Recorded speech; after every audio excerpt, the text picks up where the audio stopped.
ಬಹಳ ಅದ್ಭುತವಾಗಿ ಹೇಳಿದ್ರು.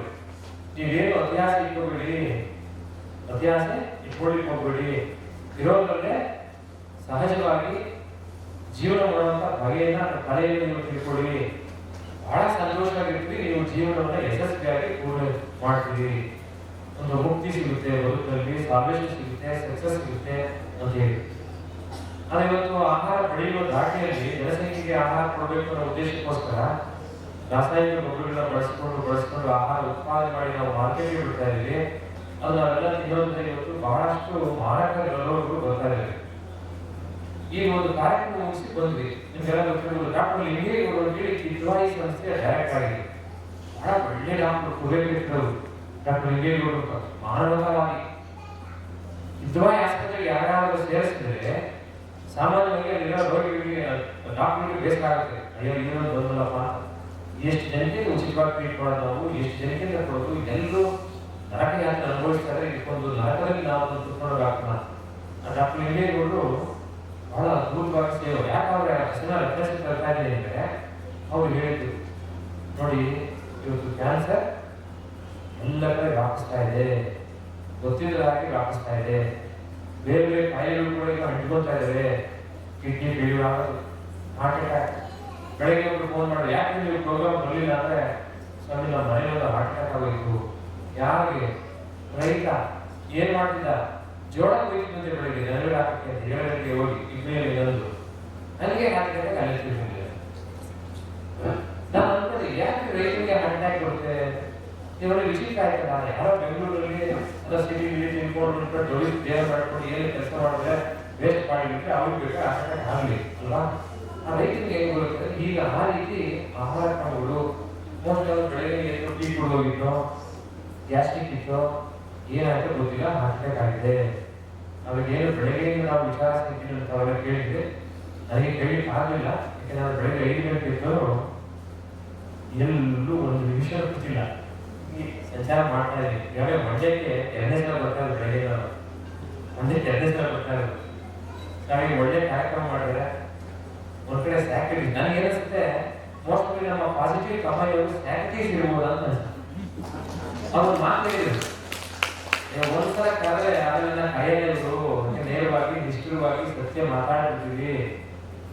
ಒಂದು 80%ಗೆ ಅದು ಕಹಿ ಇಸ್ಬೋದು, 20%ಗೆ ಸಿಹಿ ಇರುತ್ತೆ, ಪರವಾಗಿಲ್ಲಪ್ಪ ಇಂಥವ್ರು ಕೂಡ ಧೈರ್ಯವಾಗಿ ಹೇಳ್ತಾರಲ್ಲ. ಸ್ಯಾಕ್ರಿಟೀಸ್ ಒಬ್ಬ ಜಗತ್ತಿನ ದೊಡ್ಡ ತತ್ವಜ್ಞಾನಿ. ಅವರು ಅಲ್ಲಿನ ವ್ಯಾಪ್ತಿನಲ್ಲಿ ಸಮಾಜನ ಬದಲಾಯಿಸಲಿಕ್ಕೆ ಪ್ರಯತ್ನ ಮಾಡಿ ಅವರು ಉಪದೇಶಗಳನ್ನ ಕೊಟ್ಟಾರಂತ ಸಂದರ್ಭದಲ್ಲಿ, ಅವರು ತಿಳುವಳಿಕೆ ಕೊಡುವಂತ ಸಂದರ್ಭದಲ್ಲಿ ಅಲ್ಲಿನ ನಿರಕ್ಷರ ಪ್ರಭುತ್ವ ಅವರಿಗೆ ವಿಷಪ್ರಾಶನ ಮಾಡಿಸ್ಬಿಡುತ್ತೆ. ಇವರು ಬದುಕಬಾರದು, ಬದುಕಿದ್ರೆ ಎಚ್ಚರ ಮಾಡಿಬಿಡ್ತಾರೆ. ಅವರೆಲ್ಲ ಪ್ರತಿಗಾಮಿಗಳು ಮಾತಾಡೋದು. ಯಾರು ಇನ್ನೊಬ್ಬರನ್ನ ಸಾಯಿಸಬೇಕು ಅಂತ ಪ್ರಯತ್ನ ಮಾಡ್ತಾರೋ ಪ್ರತಿಗಾಮಿಗಳು, ಪ್ರಗತಿಗಾಮಿಗಳಲ್ಲ.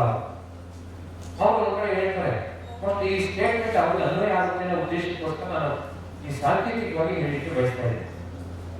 I will not teach anybody and anything. ಅವ್ರು ಹೇಳಿದ statement, I will not teach anybody and anything, but definitely I will make them to think for the change. But definitely I will make them to think for the change.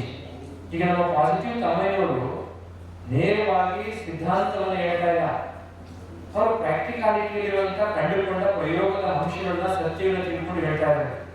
ಗಿರಿರಾಜರು ಅಷ್ಟೇ ಈ ಚಿಕ್ಕ ವಯಸ್ಸಿಗೆ ಅಲ್ಲಿ ಅಷ್ಟೆಲ್ಲ ಅದ್ಭುತವಾದಂತಹ ಸಾಧನೆ ಮಾಡಿ ನಮ್ಮ ಯೋಗೇಶ್ವರು ಯೋಗೇಶ್ವರು ಕೂಡ ಹೇಳ್ತಾರೆ, ಎಂಜಿನಿಯರ್ ಅವರು, ತಂತ್ರಜ್ಞರು, ಅವ್ರು ಇದಕ್ಕೆ ಇನ್ವಾಲ್ವ್ ಆಗಿದೆ ಅಂದ್ರೆ ಅದಕ್ಕೆ ನೀವು ಎಲ್ಲ ನೋಡಿದ್ರೆ ಥಿಂಕ್ ಲೈಕ್ ಎ ಮಾನ್ ಅನ್ನೋ ಒಂದು ಪ್ರಮೇಯ ಇಂಥ ಯುವಕರಲ್ಲಿ ಮೂಡ್ತಾ ಇದೆಯಲ್ಲ ಅಂತ ಅನಿಸ್ತಾ ಇದೆ. ಸ್ಯಾಕ್ರಿಟೀಸ್ ನೋಡಿ, ನಾನು ಯಾರು ಏನು ಉಪದೇಶ ಮಾಡಲಿಕ್ಕೆ ಹೋಗಲ್ಲ, ಅವ್ರು ಹಾಗೆ ಹೇಳಿದ್ರು. ಆಮೇಲೆ ಮಾತಾಡಿಲ್ಲ, ನಾನು ಮಾತಾಡೋದಕ್ಕೆ ಬಹಳ ಬಣ ಅಂತಾರೆ. ನಾನು ಯಾರು ಏನು ಉಪದೇಶ ಮಾಡಲಿಕ್ಕೆ ಹೋಗಲ್ಲ, ಆದ್ರೆ ನೀವು ಬದಲಾವಣೆಗಾಗಿ ಯೋಚಿಸಿ, ಬದಲಾವಣೆಗಾಗಿ ಯೋಚಿಸಿ, ಬದಲಾವಣೆಯ ಫಲಕ್ಕಾಗಿ ಅನುಷ್ಠಾನ ಮಾಡಿ ಅದರ ಫಲವನ್ನು ಪಡೆದುಕೊಳ್ಳಿ, ಸಮಾಜ ಸ್ವಾಸ್ಥ್ಯವಾಗಿ ಇರಲಿ. ಸರ್ವೇ ಜನ ಸುಖಿನೋ ಭವಂತು, ಲೋಕ ಸರ್ವೇ ಜನ ಸುಖಿನೋ ಭವಂತು ಅಂತ ಮಂತ್ರವನ್ನ ಹೇಳಿದ್ರು. ಇಡೀ ಸಮುದಾಯ, ಇಡೀ ಜಗತ್ತು ಸಂತೋಷವಾಗಿರ್ಬೇಕು ಅಂದ್ರೆ ನಾವು ತಿನ್ನುವ ಆಹಾರದಿಂದಲೇ ಸಂತೃಪ್ತಿ ಸಿಗುತ್ತೆ. ಸಾತ್ವಿಕ ಮತ್ತು ರಜೋಗುಣ ಅಥವಾ ಇನ್ನೊಂದು ವಿಕಾರಗಳು ಬರೋದು ಆಹಾರದಲ್ಲಿ ಅಂತ ಕೂಡ ಹೇಳ್ತಾರೆ. ನಾವು ತಿನ್ನುವ ಆಹಾರದಲ್ಲಿ ನಮ್ಮ ಭಾವನೆಗಳು ಬರ್ತವೆ, ನಮ್ಮನ್ನು ಹಾಗೆ ಕೆಡಿಸ್ತವೆ ಮನಸ್ಸನ್ನ. ಸೊ ಒಳ್ಳೆಯ ಆಲೋಚನೆಗಳು ಕೂಡ ಇರಬೇಕು. ಈ ಒಳ್ಳೆಯ ಆಲೋಚನೆಗಳು ಅದೇ ಸ್ಯಾಕ್ಟಿಸ್ ಹೇಳ್ತಾರೆ. ಇವತ್ತು ನಿಜವಾಗ್ಲೂ ಕೂಡ ಎಷ್ಟು ಪರಿಣಾಮಕಾರಿ ವಿಚಾರ ಸಂಕಿರಣ ಅಂದ್ರೆ ಇಂಥವು ಸಾಕಷ್ಟು ಆಗ್ಬೇಕಾಗಿದೆ. ಈಗ ಇಟ್ಸೆ ಏನೋ ಗ್ರೋಯಿಂಗ್ ಅಂತೀವಿ, ಇದೊಂದು ಬೆಳವಣಿಗೆ ಹಾದಿಯಲ್ಲಿ ಇರುವಂಥದ್ದು. Yesterday for learning, today is for living, tomorrow is for growing ಅಂತ ಕಾನ್ಸೆಪ್ಟ್ ಮಾಡಿದೆ. ಇದೆಲ್ಲ ನಮ್ಗೆ ಅನುಭವವಾಗಿದೆ. ಹಿಂದಿನೆಲ್ಲ ನೋಡ್ತಾ ಇದ್ದೀವಿ ಏನು ಘಟನೆಗಳು ನಡೀತಾ ಇದೆ. ಇವತ್ತು ಯಾರು ಶತಾಯುಷಿ ಅಂತ ಹೇಳಿಕ್ಕೆ ಆಗ್ತಾ ಇಲ್ಲ. 40-50ಕ್ಕೆ ರೋಗದಿಂದ ಬಂದು ತೀರ್ಕೊಳ್ತಾ ಇದ್ದಾರೆ. ಇವತ್ತು ನಾವು ವರ್ತಮಾನಕ್ಕೆ ಬದುಕಬೇಕು ಅಂದ್ರೆ ಇಂಥ ಬದುಕಿನ ಕಲೆಗಳನ್ನ, ಇಂಥ ಬದುಕಿನ ಮಾರ್ಗಗಳನ್ನ ಇನ್ನು ಮುಂದೆ ಹೇಳ್ಕೊಡ್ಬೇಕಾಗುತ್ತೆ. ನೆಕ್ಸ್ಟ್ ಫ್ಯೂಚರ್ಗೆ ನಾವು ಬೆಳೆದಿಕ್ಕೋಸ್ಕರ ಫ್ಯೂಚರ್ನ ಯೋಚನೆ ಮಾಡಬೇಕು.